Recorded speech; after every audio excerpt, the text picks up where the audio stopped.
Aabot sa 80 proyekto ang posibleng mapondohan sa pamamagitan ng Maharlika Investment Fund. Ayon kay Pangulong Ferdinand R. Marcos Jr.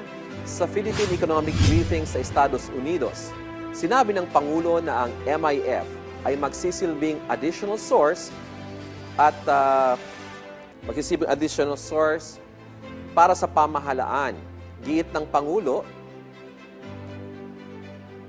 itong mga proyektong ito ay may high returns at malaki ang tulong sa ekonomiya ng Pilipinas. Nauna rito, binigyang diin naman ni Pangulong Marcos ang kahandaan ng Pilipinas sa Artificial Intelligence or AI. Nang inimbitahan niya ang technology companies na maging partner ng Pilipinas sa bagong technological revolution.